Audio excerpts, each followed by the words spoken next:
US PM, October 26, 2025. Two Venezuelan Su-30 fighter jets have just crossed the red line. 4 Kh-31 hypersonic missiles have been launched from their launchers. Their sole target, the U.S. Navy's $2 billion floating fortress, the USS Thomas Hudner destroyer. This is not a drill.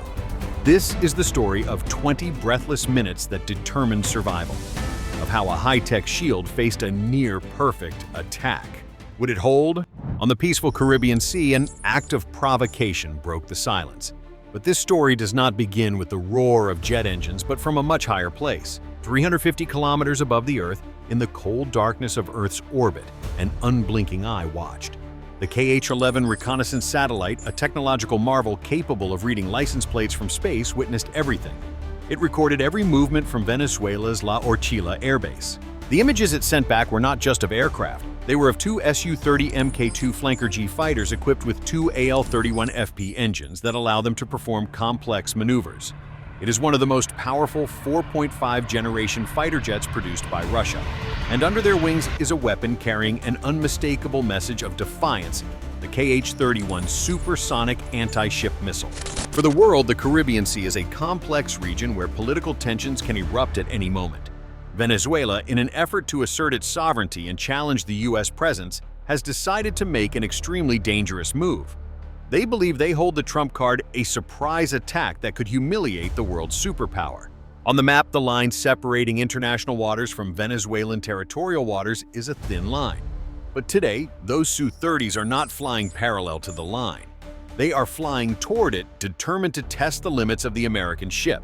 On the other side of the line, the American warship USS Thomas Hudner is patrolling for freedom of navigation in international waters.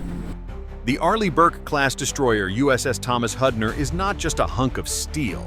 It is a floating fortress, a mobile command center, and most importantly, it is equipped with the Aegis Combat System, considered the most advanced naval defense shield on the planet. Its mission that day was simple freedom of navigation patrol, a routine operation to ensure sea lanes remain open for all. But the U.S. Navy never operates alone. They had controlled the game from the start. 500 kilometers away, an E-2D Hawkeye command and early warning aircraft was patrolling the skies. With its giant radar dish spinning on its back, it was the eye in the sky providing a continuous stream of information to the ship. At 14:10, the Hawkeye detected two Su-30s taking off. It tracked their flight path altitude and confirmed their weapon load before Hudner's radar could do so. From the moment the Su-30's wheels left the runway until they became a direct threat, there were exactly 20 minutes. A short time for Venezuela to escalate tensions. They did not know that with each passing second they were sinking deeper into a trap that had been set. Inside the Combat Information Center CIC of the Hudner, the atmosphere was quiet but extremely tense. This was the brain of the ship. The AN-SPY-1DV radar system continuously scanned invisible waves across the sky, creating a three-dimensional electronic awareness dome around the ship. Immediately, two targets appeared on the screen, flying low and fast in attack formation.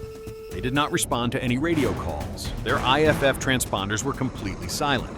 The SLQ-32 electronic warfare system immediately analyzed their signals. Seconds later, the combat information officer's voice boomed over the loudspeaker, cold and precise, identity confirmed. Two Venezuelan Su-30s armed with Kh-31P missiles. Two Su-30s bearing 0-90 distance 50 miles. The ESM system confirms they carry Russian-made Kh-31P anti-ship missiles. Its sole purpose is to destroy warships protected by the Aegis system. With a speed of Mach 3.5 and the ability to skim the sea surface, it is extremely difficult to detect. These Su-30s are not just searching, they are switching radar modes, preparing to lock onto the target. This is no longer a simulation exercise, this is a real-world test. And then it actually happened. Vampire, the code name for an enemy anti-ship missile, was approaching. On the screen, two missiles had separated from the Su-30s, accelerating at an unimaginable speed. Two spears nearly 5 meters long filled with fuel and explosives were hurtling toward them at 200 meters per second. Venezuela had crossed the red line. This was a calculated provocation, a blatant attempt to challenge the U.S. presence. They had made a fatal mistake. They thought their attack would be a surprise, a blatant attempt to take advantage of regional tensions to challenge the U.S. presence. They did not know that the Aegis system on the USS Thomas Hudner had been tracking and predicting this action even before the missiles were launched.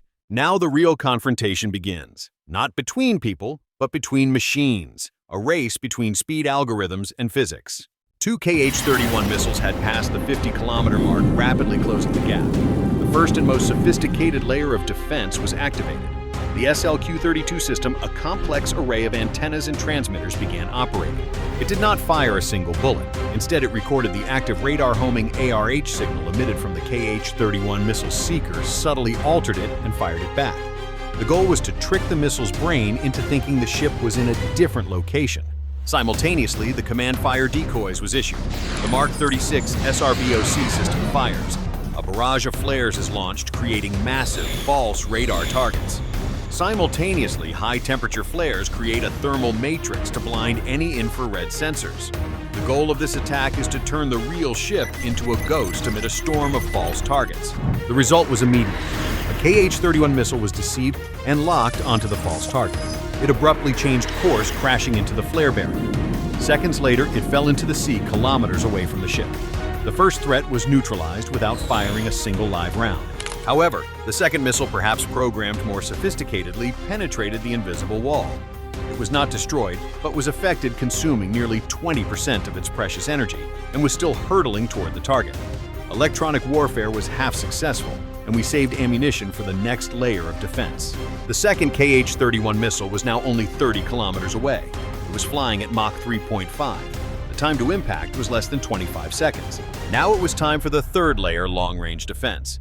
The TAO officer's voice rang out again, cold and precise. Confirm SM-6 launch. Destroy the designated target. In the Mk-41 vertical launch system on the foredeck, a Standard Missile-6, a technological marvel worth $4 million, shot into the sky. It launched vertically, its powerful engine propelling it to an altitude of over 30 kilometers. Then it dove down at a near vertical angle, accelerating to speeds exceeding Mach 3.5. This was a duel between supersonic adversaries. At a distance of 20 kilometers from the Hudner, the SM-6 found its target. It collided with the KH-31, creating a violent explosion. The missile and its target vaporized gray smoke, spreading rapidly. A $4 million interceptor missile had just saved a $2 billion warship and the lives of 300 sailors. After two failures, it seemed Venezuela had given up, but they remained stubborn, escalating their provocations to assert their superiority. This was when an unexpected turn of events occurred, a cunning tactic that the enemy had prepared. Taking advantage of the chaos from the first KH-31 explosion, two Su-30s decided to launch two more KH-31s. They took advantage of the initial engagement electronic jamming and the massive explosion of the SM-6 as a shield. The second pair of missiles slipped through the long-range network. They were now within the minimum engagement range of the SM-6 and only 15 kilometers away. The collision occurred in less than 12 seconds. There was no time for a second SM-6 launch. They were entering the ideal kill zone of the next layer of defense, the medium range guard, the Evolved Sea Sparrow missile, ESSM. This time, the hatches of the other VLS cells opened. But instead of one large missile, each cell contains 4 ESSMs. This is dense firepower. 4 ESSMs launch from their launchers almost simultaneously, white smoke trails drawing arcs across the sky. The ESSM is a monster of agility. It can reach speeds of Mach 4 and perform maneuvers up to 50 G thanks to its Schubvektor-Steuerung thrust vectoring system. Essentially, it's a tiny, unmanned fighter jet. They don't need continuous guidance from the ship. With semi-active seekers and the ability to receive mid-course updates, they hurtle toward their target. An ESSM locks onto the third KH-31, adjusting its trajectory in milliseconds to react to the target's evasive maneuvers.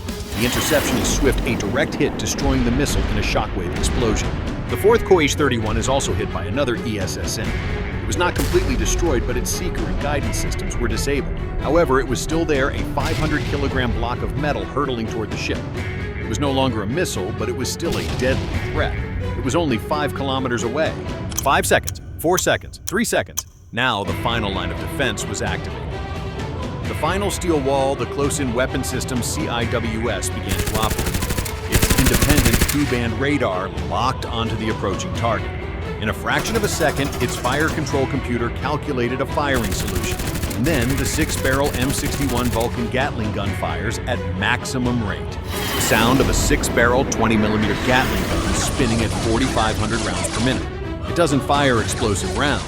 It fires solid tungsten armor-piercing bullets extremely hard, simply tearing the object apart.